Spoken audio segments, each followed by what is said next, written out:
SSP Global Jobs, the first job consultancy of Haryana. रोजगार दिलाए, बेरोजगारी भगाए।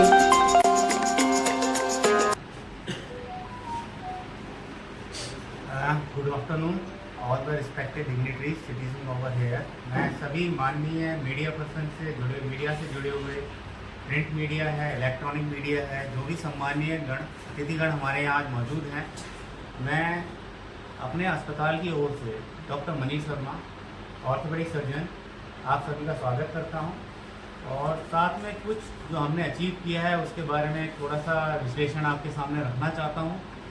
थोड़ा सा जो उपलब्धियां हैं वो आपके सामने ले आना चाहता हूं। उसका मकसद एक ये है कि अगर हमने कुछ अच्छा किया है और आज की तारीख में हमारे पास कोई डेटा है तो आपके साथ शेयर करें, जिससे कि आप वो लोग हो जो दुनिया तक और लोगों तक इस चीज़ को पहुंचा सकते हैं और दुनिया में और दूसरे लोगों का इससे भला हो सकता है। तो सबसे पहले तो आप सबका स्वागत है। दूसरा, आपके अलावा जो दूसरा मैं स्वागत करना चाहता हूं या जिनका मैं थैंक्स कहना चाहता हूं या जिनके लिए मैं नमन करना चाहूँगा, वो उन सभी रेवाड़ी वासियों के लिए एवं रेवाड़ी से जुड़ी हुई जनता जिन्होंने हम पर इतना विश्वास जताया। ये डर मन में होने के बावजूद, बल्कि कई सारे रेवाड़ी में ऐसे लोग हैं, एक तरह की भ्रांति फैली हुई है कि भाई ये ऑपरेशन नहीं करवाना चाहिए, घुटने खराब हो जाते हैं, मरीज चल नहीं पाता, जिंदगी बर्बाद हो जाती है।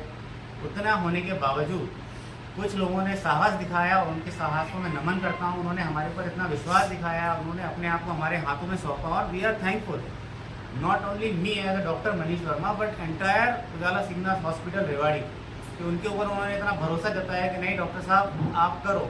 डर सबके मन में होता है, वो कहावत जरूर है, डर के आगे जीत है, बट लोगों ने डर के बावजूद थोड़ी सी हिम्मत करी, विश्वास किया। तो हमारे कोई अगर आपके ऊपर विश्वास करता है तो हमारे को उसका विश्वास को पूर्ण करने की जिम्मेदारी होती है। तो जिम्मेदारी वाली स्थिति में होते हैं तो आपको और जिम्मेदार बन के उसके लक्ष्य को पूरा करने के लिए 100% एफर्ट देना होता है, जिसमें से कि कोई गुंजाइश नहीं होती आप कोई गलती कर सको। तो मैं समस्त रेवाड़ी वासियों का शुक्रिया अदा करता हूँ कि उन्होंने और उन सभी मरीजों का जिन्होंने हम पर भरोसा किया कि आज हम इस लक्ष्य पर पहुँच पाए हैं कि हमने 100 सफल घुटने का एवं कूल्हों का जोड़ का प्रत्यारोपण, या तो कह लो ज्वाइंट रिप्लेसमेंट सर्जरी, या दूसरे शब्दों में आप कह सकते हो total knee replacement, total hip replacement, knee replacement घुटनों का, हिप रिप्लेसमेंट कूल्हों का ऑपरेशन हमने सफलतापूर्वक किया है। और मैं समस्त अपने इवन उजाला सिंगनाथ हॉस्पिटल का स्टाफ, तो हम यूनिट हेड से लेके सीनियर यूनिट हेड से लेके हमारे डॉक्टर अभिजीत रंजन, हमारे मेडिकल सुपरिटेंडेंट, हमारी डॉक्टर सीमा, उनके सिग्निफिकेंट कॉन्ट्रीब्यूशन है फिजियोथेरेपिस्ट का, doctor mister Atul Sharma ji marketing, तो मैं समस्त सभी लोगों का शुक्रिया अदा करना चाहता हूं। और इसके आगे फिर मैं अपनी थोड़ी सी जर्नी आगे की तरफ लेके जाना चाहता हूं। शुरुआत हमने की थी, मेरे को इस हॉस्पिटल में आए हुए लगभग 3 साल से थोड़ा समय ज़्यादा हुआ है। कोविड के बाद में हमने थोड़ा सा लोगों के बीच में अपनी जगह बनानी, लोगों के दिलों में स्थान बनाना शुरू किया। ऑपरेशन हमने ऑलमोस्ट पिछले 2.5 साल से करने शुरू किए थे इस यूनिट के अंदर। धीरे धीरे करते हुए आज अगर 100 का आंकड़ा हमने पार किया है तो लोगों का भरोसा हमारे ऊपर है। तो शुरू में तब भी लोगों के मन में ये डर था कि नहीं कि ऑपरेशन नहीं कराने चाहिए, तो शुरू में लोग तैयार नहीं होते थे, मना कर देते थे। उनको कितना भी समझा, उनको चलने में असमर्थ हैं, खड़े होने में असमर्थ हैं, घर वालों के ऊपर निर्भर है, उनको एक गिलास पानी भी चाहिए तो उनके चलना उठना बैठना दुर्भर है। उसके बावजूद वो इस बात के लिए मना करते थे कि नहीं जी ऑपरेशन नहीं करवाना, खराब हो जाते हैं। उनको विश्वास दिलाया कि नहीं जी ऐसा नहीं है। तो शुरू में बहुत मुश्किल से लोग तैयार होते थे और धीरे लोगों को जब एक इंसान ठीक होके गया, वो अपने गांव में पहुंचा है, उसको जब लोगों ने चलते हुए देखा, वो कहते थे अरे ये तो लंगड़ा के चलता था, ये तो ठीक चालन लग गया। तो जब लोगों को लगा कि नहीं ये चल सकता है तो फिर उसका भरोसा दूसरे लोगों पर, उस गाँव वालों का भी बना, नहीं जी कि अब ये चलने लगा है तो हमारा भी कुछ हो सकता है। तो फिर उसको देखा देखी फिर एक लोग दूसरा निकल के आया। जब वो 2 ठीक होके गए तो उनसे दूसरे और दुनिया वालों ने और गाँव वालों ने देखा, पड़ोस वालों ने, रिश्तेदारों ने देखा कि हाँ भाई नहीं ठीक है, हमारे मरीज ठीक होते हैं। तो ऐसा नहीं है कि ये ऑपरेशन कामयाब नहीं है। मुझे नहीं पता कि ऑपरेशन किन लोगों की भ्रांति फैलाई हुई है कि भाई ऑपरेशन कामयाब नहीं होता, कामयाब नहीं हो पाता। इसके कई सारे उदाहरण हम आपको दे सकते हैं। एक लाइव उदाहरण मैं आपको देना चाहूँगा, पीछे मैं आपसे बाद में मिलवाना भी चाहूँगा। हमारे मरीज भी इधर हमारे साथ मौजूद हैं कि उनके साथ आप direct 1 to 1 face to face बात पता कर सकते हैं कि हाँ भाई उनको तब क्या परेशानी थी और अब कैसे हैं। तो ये सारी बातें हैं। तो कुल मिला के ये है कि जो शुरू में जब बहुत ज़्यादा जो दिक्कत हुआ करती थी कि भाई मरीजों को कन्विंस करने में परेशानी होती थी, आज हमारी स्थिति ये है कि मरीज खुद से अपने घर से निकल के आते हैं, वो हमसे बोलते हैं कि नहीं डॉक्टर साहब जी, हमने आपका नाम सुना है, कुछ हमारे गांव में 3-4 मरीज ठीक हुए हैं, तो हम तैयार हैं। तो मतलब इतना चेंज हुआ कि यहाँ बोलने के बावजूद भी लोग तैयार नहीं होते थे ऑपरेशन करवाने के लिए। आज हमें उनको बोलने की ज़रूरत नहीं पड़ती है, वो खुद से अपने आप से निकल के आ रहे हैं। तो ये हमारे लिए अपने आप में एक अचीवमेंट है। ये हमारा लोगों का हमारे ऊपर ट्रस्ट है, लोगों का हमारे ऊपर विश्वास है कि नहीं जी उस हॉस्पिटल में जाते हैं क्योंकि ये ठीक हुए हैं तो हम भी ठीक हो सकते हैं। तो इन लोगों में एक उम्मीद जागी है। तो ये उम्मीद की किरण अगर हमने किसी में जगा पाए हैं और अगर हम इस चीज़ में सफल हुए हैं तो ये हमारे लिए उपलब्धि है।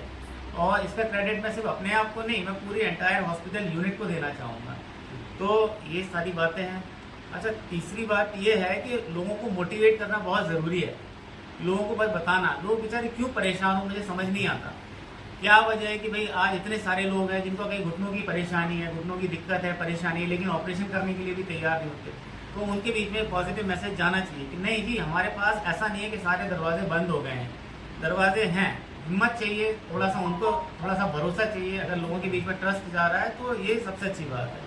तो मेरा आप लोगों से बस ये निवेदन है कि आप लोगों तक ये मैसेज पहुंचा पाएंगे, ठीक तरीके से कन्वे करना चाहेंगे तो हमारे लिए काम आसान होगा। लोगों के लिए जो परेशान हो रहे हैं, जो सफ़र कर रहे हैं, उनकी सफ़र नहीं रहेंगे, आगे से धीरे धीरे वो ठीक हो जाएंगे। सोसाइटी हमारी इम्प्रोवाइज करेगी। क्या वजह है कि आज की तारीख में इतने सारे लोग, जब सभी लोग आप लोग देख रहे होंगे कि इतने सारे लोग इतनी बड़ी संख्या में हैं जिनको घुटनों की समस्या से ग्रसित हैं। आप लोगों को गांव में देहात में कहीं पर भी चलते हुए दिख जाएंगे कि पैर बिल्कुल टेढ़े हो रखे हैं, बिल्कुल चला नहीं जाता एक बुजुर्ग इंसान से बेचारा।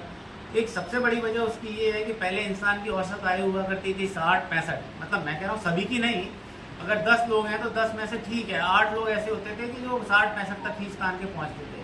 अब क्योंकि हेल्थ केयर इंडस्ट्री अच्छी बढ़ गई है, लोगों में बीमारियां कम हो गई हैं, लोगों का तो यही हमारी जो औसत आयु है ये बढ़ के ज़्यादा होती जा रही है। अब लोग 80 साल तक 85 साल तक जीते हैं। जब इतने समय तक जिएंगे तो सिंपल सी बात यह है कि जैसे उम्र के साथ साथ इंसान की नज़र कमज़ोर होती है, चश्मा लगता है, फिर बाद में ज़रूरत पड़ती है तो मोतियाबिंद आ जाता है, उसका ऑपरेशन करना पड़ता है। वही स्थिति घोटों की है, घुटनों की है। उम्र के साथ साथ घुटने की हड्डियाँ घिस जाती हैं तो इंसान से नहीं चल सकता। 60 हुआ, 65 हुआ, 70 हुआ तो फिर नहीं चला जाता। अब इंसान ज़बरदस्ती जान को नहीं दे सकता अपनी, तो उसको उसकी आयु ऊपर वाले ने दी है। तो हमारा काम है कि उसकी जो तकलीफ है उसको दूर किया जाए, जितना उसका चलना फिरना उठना बैठना से सुगम किया जा सके। तो ये हमारा करने का काम है और हम कोशिश करते रहेंगे लगातार कि भाई लोगों का लाइफस्टाइल जो है, लोगों का जीवन यापन है, जितना सुगम हो सके, जितना आसान हो सके। क्योंकि अगर एक बुजुर्ग इंसान है, अगर उससे चला फिरा उठा बैठा नहीं जाता, वो घर वालों पे आश्रित है, घर वालों के लिए भी वो बर्डन लगने लगता है कि अरे एक गिलास पानी के लिए भी, टॉयलेट ले जाने के लिए भी। अब जब खुद चलते फिरता रहे, बस लोगों के घर वालों की यही उम्मीद होती है किसी भी बुजुर्ग इंसान से कि भाई ये अपनी दैनिक क्रिया करता रहे और बेचारा हमको भी परेशान ना करे और ये खुद भी परेशान ना। अगर इतना भी हो जाए, लोग बहुत ज़्यादा नहीं एक्सपेक्ट करते हमारे बुजुर्गों से, बस ये चाहते हैं कि वो अपने चलते फिरते रहे, खेत खलिहान में जाए आए, घूम आए, उनको किसी तरह की दिक्कत परेशानी ना हो। तो ये मोटिवेशन बहुत ज़रूरी है। ये अच्छा काम करते जाएंगे, लोग 2-4 ठीक होके जाएंगे, 4 लोग ठीक होके जाएंगे और 4 को मोटिवेट करते हैं। तो ये कॉन्स्टेंट प्रोसेस है। हिंदुस्तान अब ऐसा देश नहीं है कि हाँ भाई ठीक है कम उम्र में इंसान का जीवन खत्म हो जाता है। लाइफ बढ़ रही है, लाइफस्टाइल बढ़ रही है, फैसिलिटीज़ बढ़ रही हैं, क्वालिटी ऑफ लाइफ भी इम्प्रूव होनी चाहिए। हमारे डॉक्टर होते हुए एज ए रिस्पॉन्सिबिलिटी बनती है कि हम लोगों की लाइफ को जितना आसान कर सकें, जितना स्मूथ कर सकें, जितना पेन फ्री कर सकें, वो हमें करना चाहिए। तो मिथ ये हमने तोड़ा है। ये 100 तो बार बार हम बात जिक्र करके ये कुछ जताना नहीं चाहते, बस सिर्फ ये जताना चाहते हैं कि अगर 100 लोगों को हमने अगर ठीक कर पाए हैं तो हमने कुछ हद तक इस चीज़ को, मानसिकता को तोड़ा है कि नहीं भाई कि ऑपरेशन कामयाब नहीं होते हैं। जगह रेवाड़ी बहुत छोटी जगह है, मतलब बहुत बड़ा टाउन नहीं है, बहुत बड़ा शहर नहीं है, इतने छोटे शहर में। क्योंकि ये क्या बेसिकली एक शहर के साथ साथ कहीं 3 किलोमीटर पे, 5 किलोमीटर में, 10 किलोमीटर, 15 किलोमीटर में गांव बसते हैं, छोटे छोटे कई सारे गांव बसते हैं। उन गांव से लोग निकल के आते हैं, इलाज करवाते हैं, वापस जाते हैं। तो गांव की मानसिकता है कि हाँ भाई ठीक है, अगर एक गांव में कोई किसी ने केस बिगाड़ दिया है, कुछ केस बिगड़ गया किसी वजह से, तो बाकी 100 लोग और होते हैं, इनका मानसिकता कमज़ोर पड़ जाती है, टूट जाती है, उनकी हिम्मत टूट जाती है कि नहीं भाई ऑपरेशन नहीं करवाना है, चाहे मैं मर जाऊंगी लेकिन मैं ऑपरेशन नहीं कराऊंगी। तो वो मानसिकता को तोड़ना बहुत ज़रूरी है। आज हम इस मुकाम पर पहुंचे तब हम इस बारे में कॉन्फिडेंटली होकर हम आपसे बात कर पा रहे हैं, आप लोगों को मैसेज दे पा रहे हैं कि नहीं भाई हमने अगर इतने ठीक किए हैं, आज हमने अगर 100 का आंकड़ा छुआ है तो कल की तारीख में हम 1000 को भी कर सकते हैं। क्योंकि ये काम इतना आसान होता नहीं है। मरीज को बल्कि नींद आसान लगता है, हमारे लिए भी आसान नहीं है। किसी के लिए भी जॉइंट रिप्लेसमेंट सर्जरी चाहे वो घुटने का जोड़ हो, चाहे वो कूल्हे का जोड़ हो। प्रत्यारोपण सर्जरी इतनी आसान इस सेंस में नहीं है कि ऑपरेशन मुश्किल है। ऑपरेशन तो अपनी तरह से ठीक है, लेकिन उसके लिए एक ऑपरेशन को कामयाब बनाने के लिए कई सारी चीज़ों की ज़रूरत होती है। जब तक कि हॉस्पिटल मल्टी स्पेशलिटी ना हो, जिसमें हर तरह का डॉक्टर का योगदान ना हो, तब तक ये ऑपरेशन कर पाना मुमकिन नहीं है। तो खास बात ये, क्योंकि ऑपरेशन होना ही बुजुर्गों में, जिनकी उम्र 60 है, 70 है, 75 है, 80 साल है, इस उम्र में अक्सर लोग ये पूछते हैं कि डॉक्टर साहब इतनी उम्र हो गई है, ऑपरेशन कर सकते हैं, इस ऑपरेशन उम्र में ऑपरेशन कामयाब हो पाएंगे? तो पहली बात तो ये कि भाई हाँ, किसी का हार्ट ठीक है कि नहीं, इसको हार्ट को देखने के लिए हार्ट वाला डॉक्टर चाहिए। हार्ट वाला डॉक्टर हमारे यहाँ अवेलेबल है। कई बार दिमाग वाले, न्यूरो वाले डॉक्टर की ज़रूरत पड़ती है, न्यूरो वाला डॉक्टर है। आईसीयू सेटअप अच्छा होना चाहिए, वेल इक्विप्ड होना चाहिए, जो डॉक्टर्स के साथ में लैस और 24/7 जो पेशेंट की ऑपरेशन के दौरान, ऑपरेशन के बाद में केयर की जा सके, वो फैसिलिटीज़ हमारे पास हैं। World class high tech OT होनी चाहिए, मॉड्यूलर ओटी, जिसमें ऑपरेशन में किसी भी तरह का संक्रमण या इन्फेक्शन ना हो। तो हमारे पास high tech 2 modular OTs available हैं, जिससे कि हम इन्फेक्शन को कम से कम रखने में मदद करती हैं हमारी। उसके बाद में ऑपरेशन के बाद में सबसे बड़ा इंपॉर्टेंट जो रोल होता है वो होता है फिजियोथेरेपिस्ट का। अगर ऑपरेशन कर दिया, ऑपरेशन ऐसा नहीं है सिर्फ, अभी रेवाड़ी में एक छोटा शहर है, ऑपरेशन यहाँ के अलावा बाहर ज़्यादातर लोग यहाँ से दिल्ली जाते हैं, गुड़गांव जाते हैं, ऑपरेशन करा के आते हैं। लेकिन सबसे बड़ी बात क्या होती है कि वो ऑपरेशन कराने के लिए गुड़गांव गए, ऑपरेशन करा के वापस आ गए। ऑपरेशन के बाद उन्होंने क्या है कि किसी ने उनको बताया नहीं, किसी ने उनको मोटिवेट नहीं किया, किसी ने उनके साथ एक्सरसाइज नहीं करवाया। उनको लगा ना जी ऑपरेशन हो गया, अभी तो 1 महीना आराम करना है। 1 महीना जिसने आराम कर लिया, घुटनों का मूवमेंट नहीं किया, तो उनका जो ऑपरेशन किया हुआ है घुटना टाइट हो जाता है, जाम होने लगता है, फिर उसके मूवमेंट नहीं आते।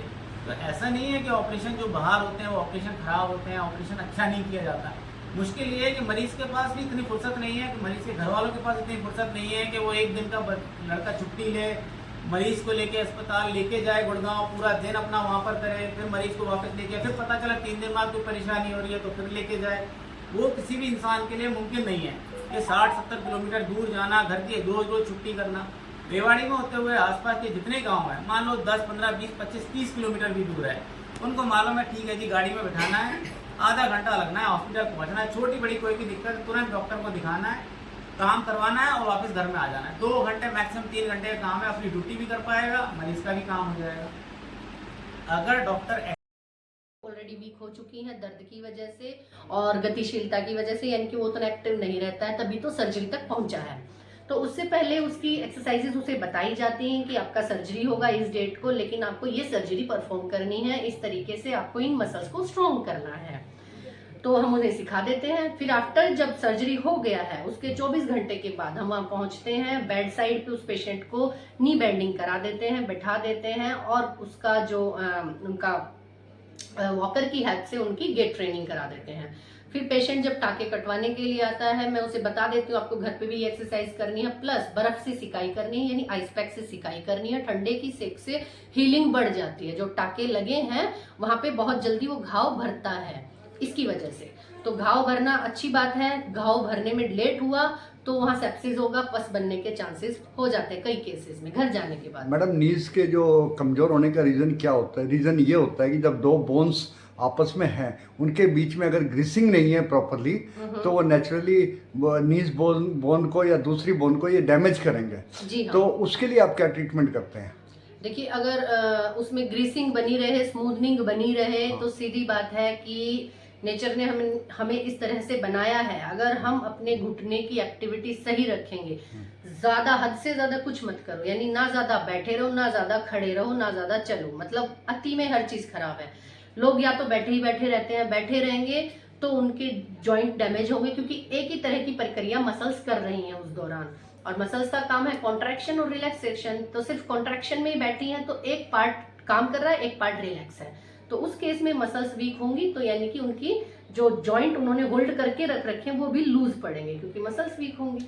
तो इसलिए ये सब होता है। अब जो आर्टिफिशियल आप नीज लगाते हैं या बॉल्स उसमें इंक्लूड करते हैं, तो उसमें भी क्या है कि किसी तरह के लुब्रिकेंट की आवश्यकता होती है, या वो नेचुरल लुब्रिकेंट्स है वही इस्तेमाल हो रहे हैं बॉडीज के? वो इम्प्लांट ही इस तरह के होते हैं कि उसमें उस चीज की जरूरत नहीं पड़ती है। प्लस जो जॉइंट का रिप्लेसमेंट हुआ है, उसकी जो एडजेसेंट मसल्स हैं, यानी सराउंडिंग टिश्यूज हैं, उनको स्ट्रॉन्ग करना हमारा रोल है, ताकि वो इम्प्लांट को प्रोटेक्ट रखें।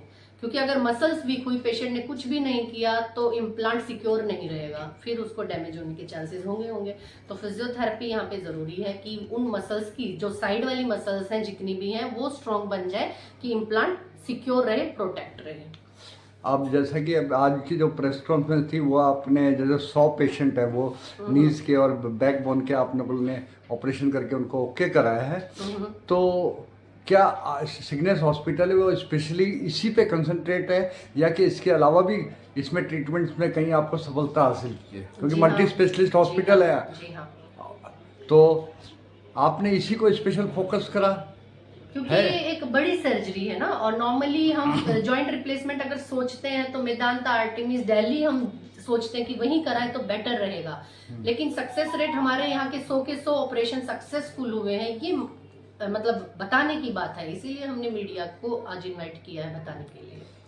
और बाकी न्यूरो केसेस भी हमारे पास होते हैं, हैंगिंग पेशेंट्स आते हैं जिनका मतलब आप बोल सकते हैं कि अब ये डेड ही होने वाले हैं, वो सर्वाइव करके जाते हैं। हमारे डॉक्टर अजय प्रसाद जी हैं न्यूरो सर्जन, जो बहुत अच्छा उनका मतलब हाथ है, और उसमें भी मेरा रोल है बिकॉज मेरी स्पेशलाइजेशन है न्यूरोलॉजिकल डिसऑर्डर, तो हम उस केसेस में भी देखते हैं। चेहरे के लकवे वाले पेशेंट्स हैं, डिस्क वाले पेशेंट्स हैं, cervical spondylosis, carpal tunnel syndrome, Bell's palsy, तो मतलब तरह तरह के पेशेंट्स हैं जो हमने ठीक किए हैं।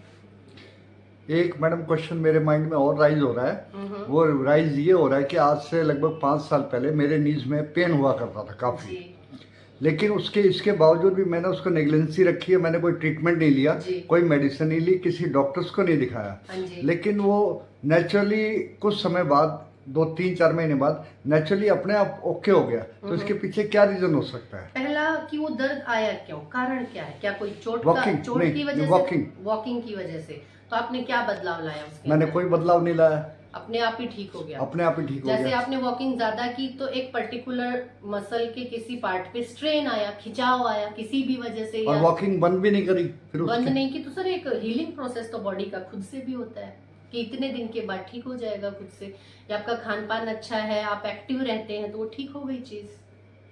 तो अभी जैसा कि आज 100 ऑपरेशन आपने पूरे करे हैं और डॉक्टर मनीष जी ने भी काफ़ी मतलब हर चीज़ को मोटिवेट किया, तो इस वक्त पब्लिकली आपको कैसा रिस्पांस मिल रहा है?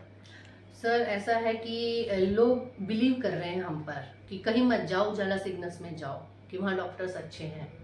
दूसरा, हम डॉक्टर्स का नेचर लोग बोलते हैं कि आप उस प्रॉब्लम को, उसकी एक पिक्चर हमारे दिमाग में क्लियर कर देते हो, क्लियर कट की ये बीमारी है। नॉर्मली डॉक्टर उस पेशेंट से बात तक ढंग से नहीं करते हैं, उसको उसकी बीमारी एक्सप्लेन भी नहीं करते कि आपको ये समस्या है। हमारे यहाँ पे सभी डॉक्टर अच्छे से उसकी एक पिक्चर उसके आम भाषा में उसे समझा देते कि आपको ये समस्या है, तो पेशेंट का वहीं पे यकीन आ जाता है कि हाँ अब यहाँ मेरा इलाज हो सकता है। तो ये पेशेंट और डॉक्टर का एक कनेक्शन है, वो बहुत अच्छा है। अभी इसी विषय को लिया जाए तो आपके नज़दीक मोस्टली 100 मीटर्स के रेंज में एक और हॉस्पिटल है जहाँ नीज के ऑपरेशन किए जाते हैं जी। तो वहाँ के एटमॉस्फेयर और यहाँ के एटमॉस्फेयर में क्या डिफरेंस है कि वहाँ पेशेंट आपके पास ही आए, वहाँ ना जाएं? क्योंकि उन्होंने भी हमें इनवाइट किया था इसी चीज़ के लिए कि हमने नीज रिप्लेसमेंट करी है, तो और सक्सेस रेट क्या था उनका? सक्सेस रेट की तो नहीं कह सकते, लेकिन आप फर्स्ट ऑपरेशन किया था तो उन्होंने इनवाइट करा था। ओके, तो हमारे यहाँ पे सक्सेस रेट अच्छा है बिकॉज ऑफ फिजियोथेरेपी उनका टाइम पे हो रहा है, क्योंकि सेकंड डे से जो प्रोटोकॉल है वो स्टार्ट हो जाना चाहिए कायदे से, और हॉस्पिटल्स में ऐसा नहीं होता है। 1 महीने के रेस्ट के बाद तो टूटी हुई हड्डी वैसे ही जुड़ जाएगी, जैसे और हॉस्पिटल्स में बोला जाता है कि 1 महीने तक हिलाना डुलाना नहीं है, तो सर वो तो वैसे ही जुड़ जाएगी, क्योंकि हीलिंग प्रोसेस है, नेचुरल प्रोसेस है बॉडी का, वो अपने आप हील होगा। लेकिन हमने क्या किया पेशेंट के लिए, तो हम यही करते हैं कि उसे डे 1 से उसकी मोबिलिटी शुरू कर देते हैं। अब एफोर्डेबल की बात आ जाती है कि भाई जो आपका ट्रीटमेंट यहाँ पे चलता है वो कंपेरेटिवली दूसरे हॉस्पिटल से ज़्यादा होता है। अच्छा, तो उसको आप लोग कैसे मैनेज करते हैं?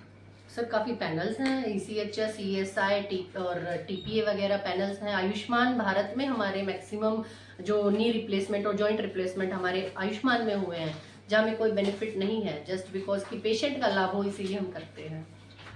और एक पेशेंट ठीक होगा तो 100 लोगों को बताएगा, तो वहाँ से लोग आएंगे। और इसको अवेयरनेस करने के लिए आप किस तरह के ऑर्गेनाइजेशन की हेल्प लेते हैं?